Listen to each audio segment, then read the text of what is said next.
So the challenge with LTE is we're transitioning from 3G to 4G. So there's 4 or 5 new spectrum or bands, frequency bands out there. So if you look at 2G, 3G to LTE, it's just all of these new spectrum bands that we have to operate in, particularly like 700 megahertz in North America, and then there's different bands within that 700 megahertz spectrum. Then you've got 2100, you've got 2600 megahertz, you've got 2300 megahertz. All of this drives new antenna requirements. So the bands that are on carrier A for North America are different than that for carrier B. And then when you go to Europe, there's additional bands there. And then when you look at globally, it just drives a lot of that complexity. So what we're looking for are partners and solutions that actually can have smart radios that can adapt to the different bands.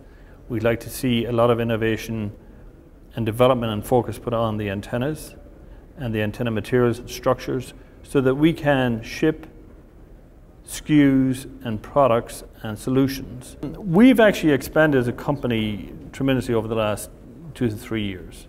We've done a lot of acquisitions on the enterprise side, on the services side. We're added new portfolio products on the handheld side, and this is just an example, the Streak. Excellent device, Android-based, ARM architecture, dual-core ARM architecture. So it really is a compute device in of itself. So what Dell is doing is actually expanding our portfolio, adding the new features like system interfaces, the way the user interfaces with these, the applications that run on multiple OSs and not just a Wintel environment, but also working to add different parts of the ecosystem we don't have. And I think the key message is that as a PC OEM, listen to us. We have needs in the design phase of all of this transition to LTE.